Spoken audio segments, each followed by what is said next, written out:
Welcome to Living the Smarter Science of Slim, where we provide a scientifically proven lifestyle for long-term health and fat loss by eating more and exercising less, but smarter. Eat smarter, exercise smarter, live better. I am so ready for that. Hey everyone, Jonathan Bailor back with another bonus Smarter Science of Slim podcast. Very, very excited about today's show. We have a wonderful woman with us, someone whose book I've read, very much enjoyed, and very much admire her nonprofit processed-free efforts. We're going to learn all about that today. She's an organic chemist, nutritionist, author. She's also lost over 100 pounds and kept it off for over 2 decades. And she is all about making America processed-free. In fact, she has a nonprofit called Processed Free America, and you can learn more at processfreeamerica.org. She's also the author of the book, The Science of Skinny. Dee Mccaffrey, welcome to the show. Wow, thank you, Jonathan. It's great to be here. Well, Dee, I had to have you on the show because I read your book over the holiday season, very, very much enjoyed it. There's all kinds of stuff specifically in it that I want to talk about with you because it's great.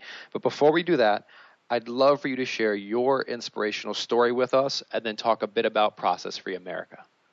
Oh, well, great. Yeah. So as you mentioned, I've lost over 100 pounds, and that the weight loss didn't come easy in the beginning. And I actually had a history of being obese. I started gaining weight when I was 9. And so I was a chubby child. And then I continued gaining weight and became a tubby teen. And then by the time I was graduated from high school, I weighed 180 pounds. And you have to realize that I'm 4'10". So, I'm not a very tall person, and I have a very petite bone structure. So being 180 pounds was obese. And basically after high school, that was kind of the beginning of my dieting career. I went on a lot of diets, the things that I read in books and magazines and the suggestions of well-meaning friends. And of course, doing a restrictive diet would always bring some weight loss. But I never really lost enough weight to get to what would be considered my normal weight for my height and my body structure. I would lose 40 pounds, but then I would gain 50, and I would lose 50 and gain 70. So I did all of this yo-yoing throughout my, from the time I graduated high school going into my 30s.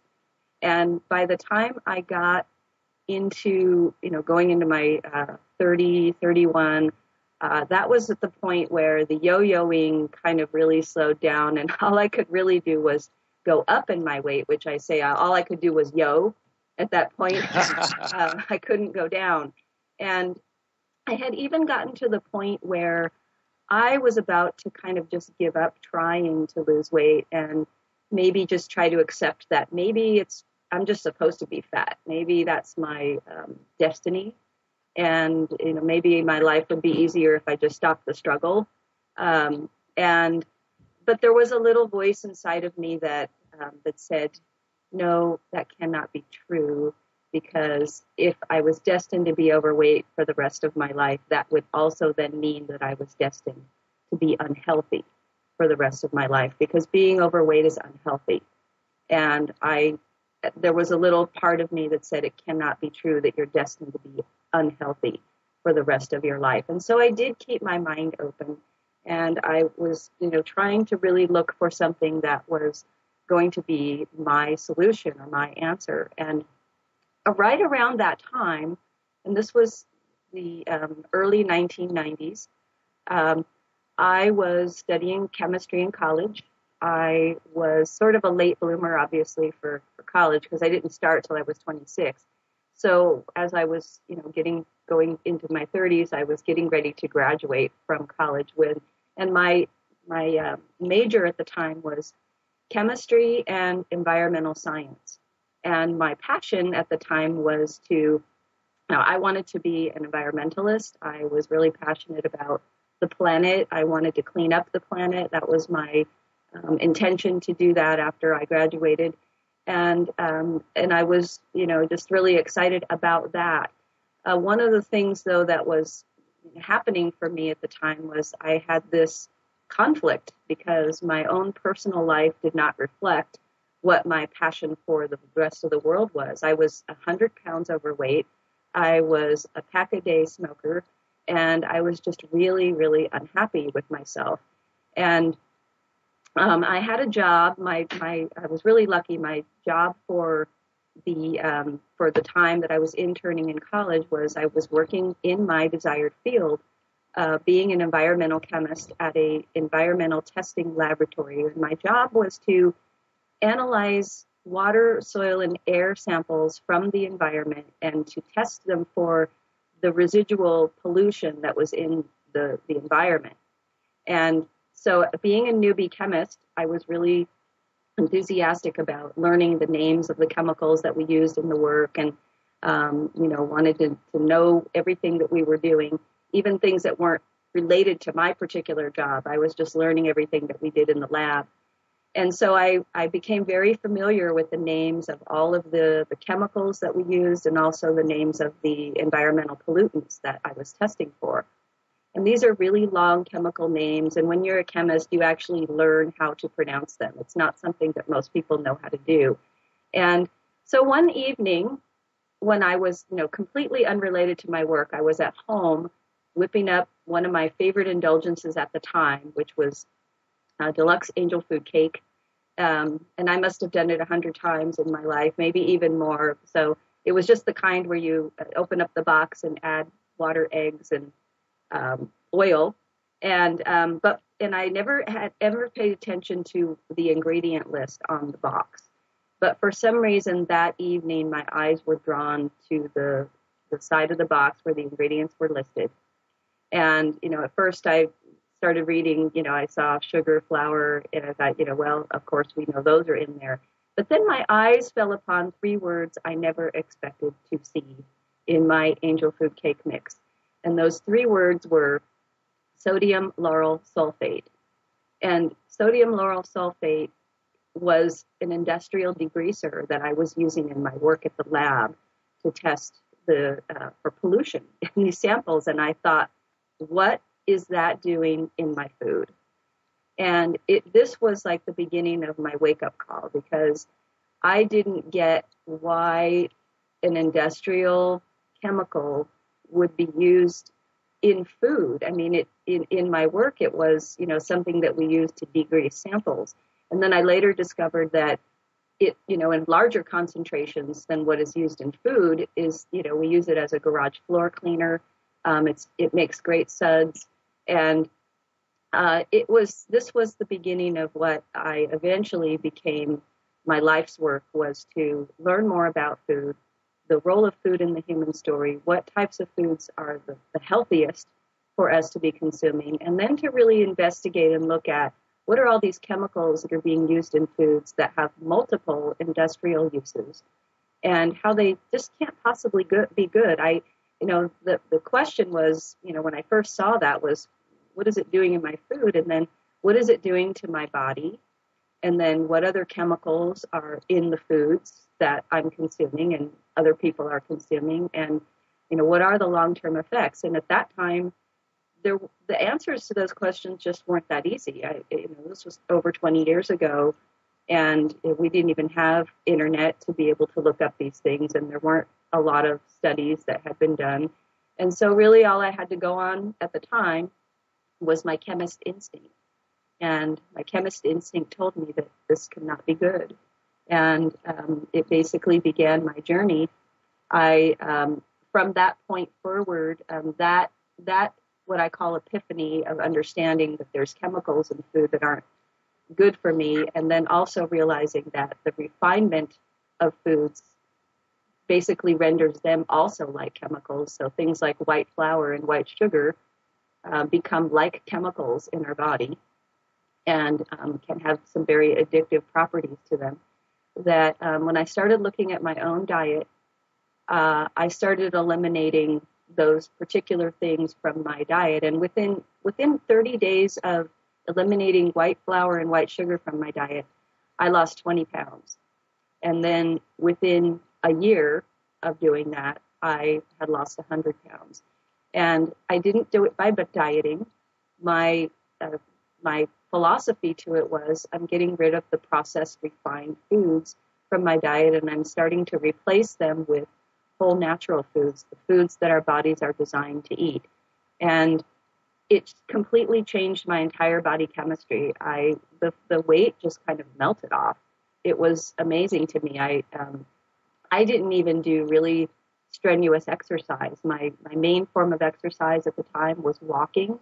I walked for an hour a day, and briskly, and that was really what changed the how my body responded to food, and it just really changed my whole metabolism.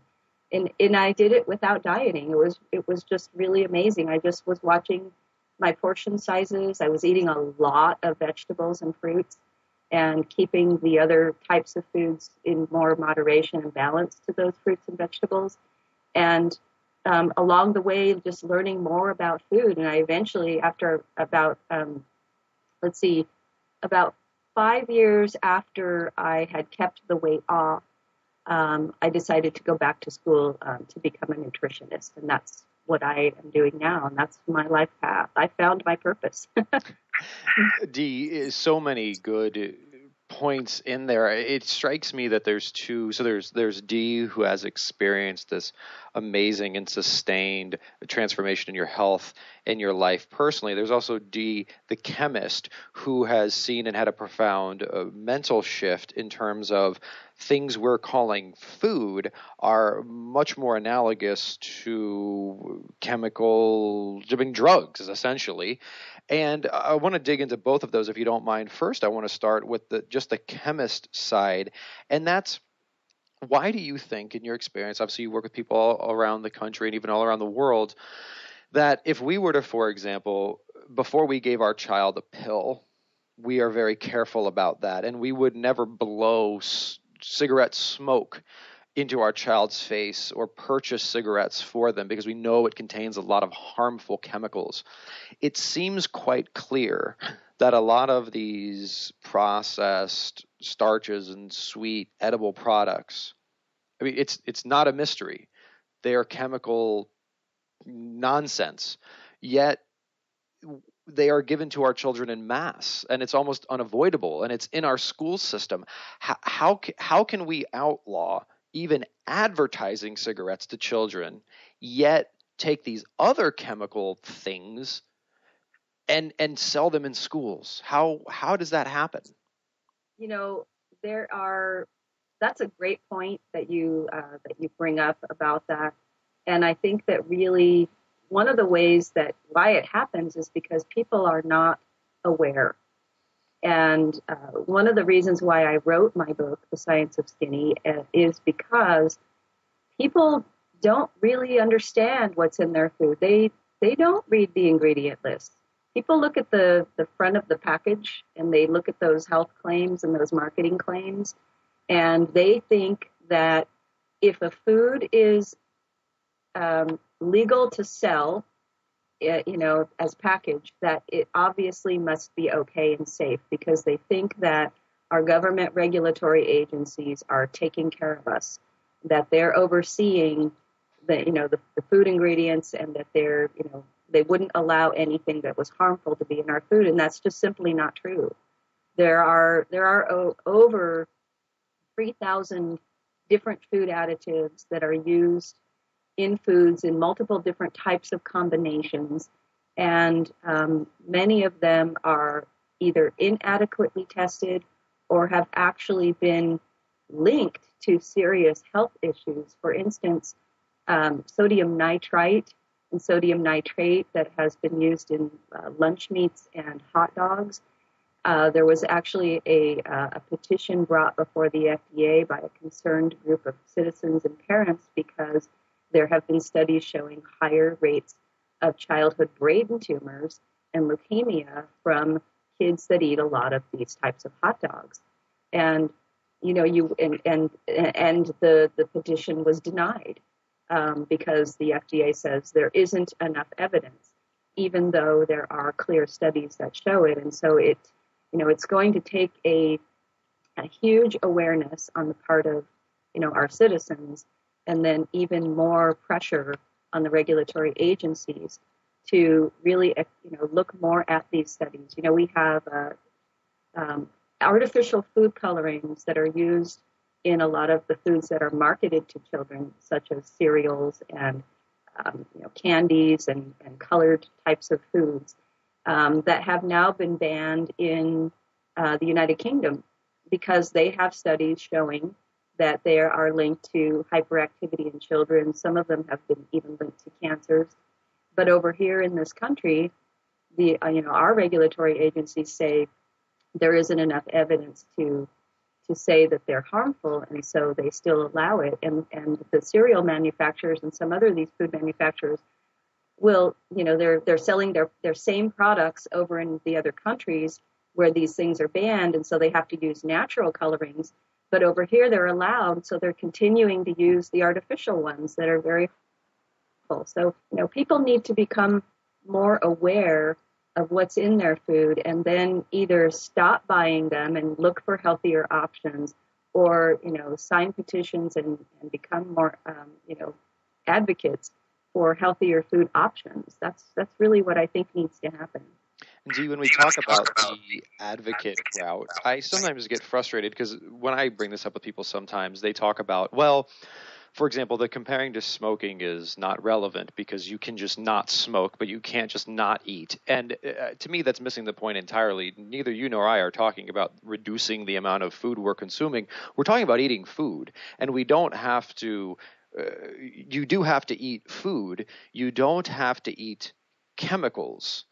And that seems to be the key distinction here. And like, why do you think even our policymakers seem to make this unnecessarily complex when, like, the world was fed, and plenty of giant cultures have a diet which is much less chemically than ours, and they do fine. So the choice is not between eating and not eating. The choice is between eating food versus eating edible products, and it seems quite clear the difference. And why don't we take steps to make it easier to eat foods as a culture and not as easy to eat edible products? Yeah, I'm in agreement with you. Why don't we take those steps? I think what's happening, there are some cities and places where the lawmakers are trying to get in on this and trying to make things better for citizens, such as New York City banning the trans fats because we know that those are harmful. That on that kind of level, it is helpful, and I think that but more of it's going to have to come from people understanding that these chemicals are harmful and these types of foods are harmful, and that you can eat healthy and you can avoid these types of foods because it's actually becoming easier to do these days. We have food stores now.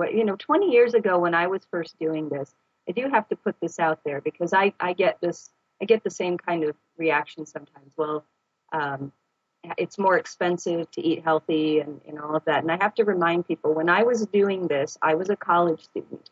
I didn't have a lot of, excess money to spend on food. And really, I just started by eating foods that didn't come in a lot of packaging. And at the time, eating organic was not something that was really important back then. It wasn't emphasized. So I just started eating more fruits and vegetables. And we know that eating more fruits and vegetables is more important than eating them, making sure that they're organic. The idea is just to continue, eat more foods in their whole natural form. I started, just staying out of the center aisles where all the packaged foods are, buying things that were minimally processed. And when I did that, I had a wonderful diet that was full of variety and full of flavors and tastes. I started really just replacing processed ingredients in my recipes that I had been using for a long time, and just started making them healthier. Like I would replace sugar with something that was more natural, like raw honey, or blackstrap molasses, which are two sweeteners that actually have a lot of nutrients and minerals in them that help our bodies to deal with the naturally occurring sugars rather than spiking our blood sugar levels, creating biochemical havoc. These types of natural sweeteners are acceptable in small quantities, not every day, but on the times when we would want to consume something sweet. And so it's really just a matter of shifting how you think about food and really getting to the point of where either I change the way that I eat now and spend a little bit more time learning about it, or when I'm old, I'm going to be sick and I'm going to be spending time sitting in doctor's offices because I have health ailments. So it's really just a matter of shifting the consciousness and taking a personal, sometimes we talk about personal responsibility, and that's a term that sometimes I'm not happy with when it comes from somebody like the sugar industry who says, well, people just need to take personal responsibility and not eat so much sugar. I'm not talking about personal responsibility in that way, but the personal responsibility in the way that we need to become more educated about what we eat so that we can make healthier choices, because the food industry and the society at large is not necessarily supporting eating healthy. It's everywhere. You go into an airport, you go to a work function, you go to a church function, you don't see a lot of healthy foods and practices modeled there. So you have to be the one to do that for yourself. And Dee, how much of that do you think is so?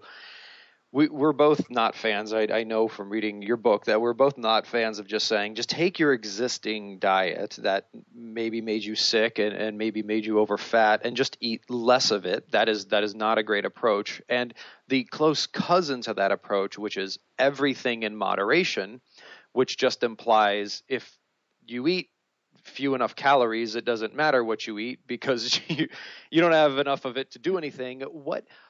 What is the alternate approach in your mind if it's not just small portions of everything, which by that logic, let's just smoke fewer cigarettes, right, and just eat fewer foods, eat 100-calorie snack packs. It's only 100 calories. What is the more productive, both from your personal experience and also from your scientific experience, alternative? The more productive alternative is that you replace the foods. You have to change what you eat rather than just eat less of it.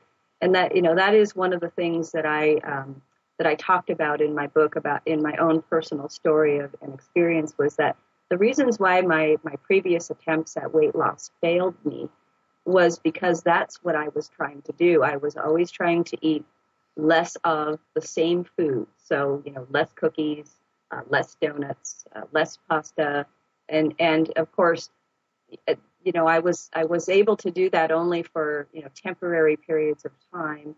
Eventually, I ended up going back to eating more of those same foods because they had an effect on my body that wanted me to eat more. And, it was kind of like white knuckling. I just was only doing it because I felt like I had to. When I really just changed, when I switched, I got rid of the cookies and started eating fruit.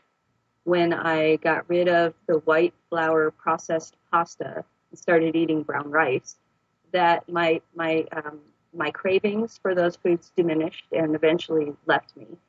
And I just, and I was able to eat normal, regular quantities of healthy, natural foods as opposed to having to restrict. In my book, I talk about how the calorie in, calorie out argument is really flawed because it really depends on the type of food and not necessarily the calories in in what you're eating that determines how your body chemistry works. And if I were eating a 100-calorie snack pack as opposed to an apple that has 100 calories in it, the apple is going to create a great metabolism. It's going to cleanse my body. It's going to help my liver work better. It's going to keep my body chemistry balanced. Whereas the 100-calorie snack pack, I've looked at the ingredients on those. it's a lot of chemicals, and it's not really real food. And eventually, eating a bunch of those is going to create weight gain in the end. And there have been scientific studies showing that that is the case. We have studies show that eating the same amount of calories of something like a baked potato doesn't create the same type of response in the body as eating 100 calories of a potato chip. So, it's all about the food density and the nutrient quantity in those foods that create the balance. And have you found, one of the things that I've found, certainly you've gone down the scientific route, and there's so much nuance and obviously the beautiful complexity that is the human body. And even if you go out in the quote unquote dieting world, there's all these conflicting claims and this, that, blah, blah, blah, blah, blah. But it seems like at the end of the day, if we had to just boil it down, if we were to say, eat the foods that in the closer they are to nature, the better, and the more essential nutrition they give you per calorie, the better. Would you agree with those two things as guiding principles, and would you add anything else to that list? I would agree with that. And basically the philosophy of processed free. In my book, my husband, partner, and I, we created this. We coined this term, processed free living, which basically means eat foods in their closest to natural form as possible. And when we do this, we basically are eating more like our not so distant ancestors, which I say, we are our great grandparents or our great great grandparents. We're really not talking anything different than that. Eating foods that don't have chemicals added to them, or foods that haven't been stripped of their nutrients. And when we do that, that's the basic fundamental way of eating. That is the way that people have been eating since time immemorial. I mean, if we look at the types of foods that humans have been eating since the time they've been here, and whether or not you think of a certain like which foods they are, that is a matter for a different discussion. But basically, the foods were not taken out of their natural form, and so that's what we're basically trying to do. And I believe that when people do that, they start to experience improvements in their health. They start to lose weight. Now and then, of course, what I could add more to that would be that people. We need to understand that we need to do that, and then the second part of it would be the things that I talk about in my book, that if you have health issues, if you need to lose weight, there are, other steps that you can do under that umbrella of eating foods in their closest to natural form, which are, making sure that the foods that you do eat are in balance to each other. Like one of the things is vegetables. Those vegetables are, the amount of vegetables you eat is directly proportional how much weight you will lose and how much health you will gain.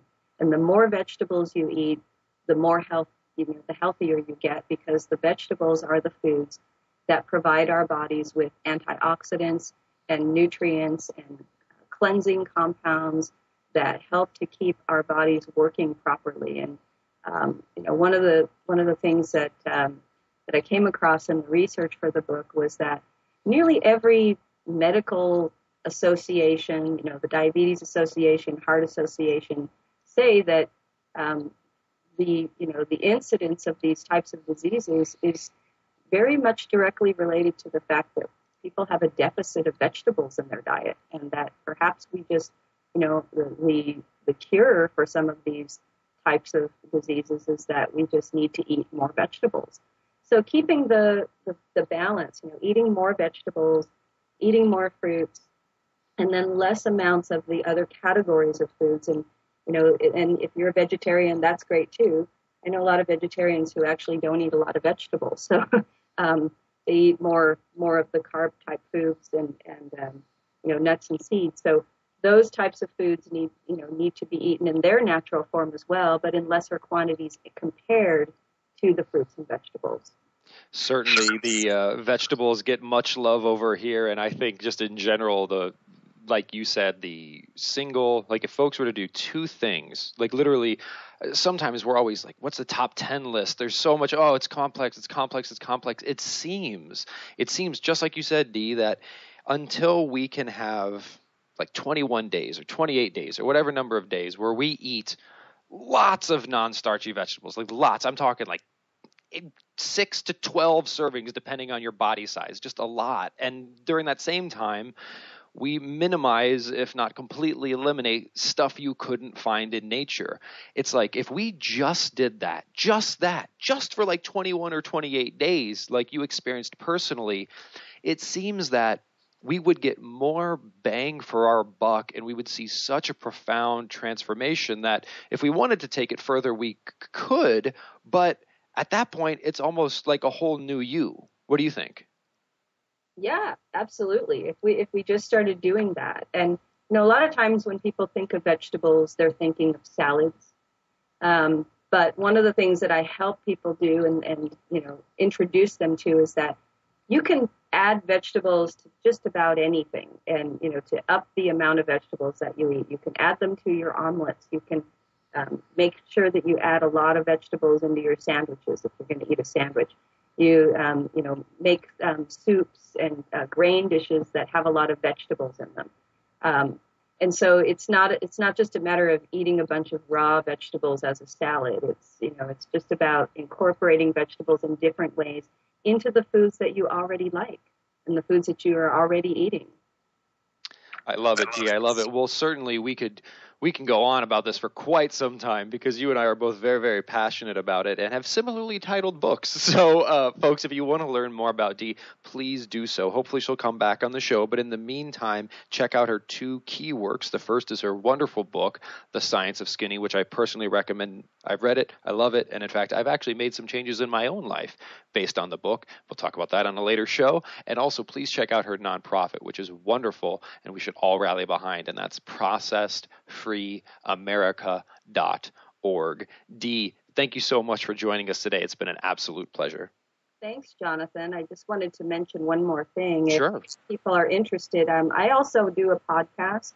It's called Diet Science, and we do 7-minute audio programs weekly, and on our website at processedfreeamerica.org.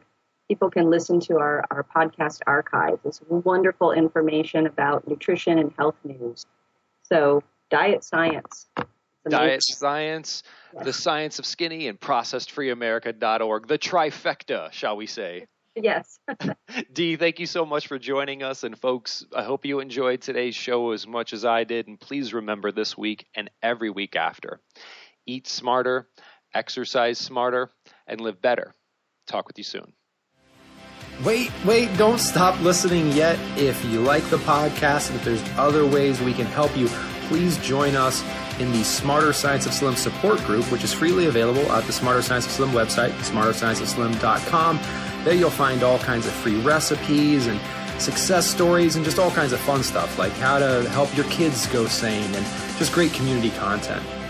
And just one last thing before you go, if you wouldn't mind heading over to iTunes and up onto Amazon.com and leaving us a review, and then going over to Facebook and liking us, we would hugely appreciate it.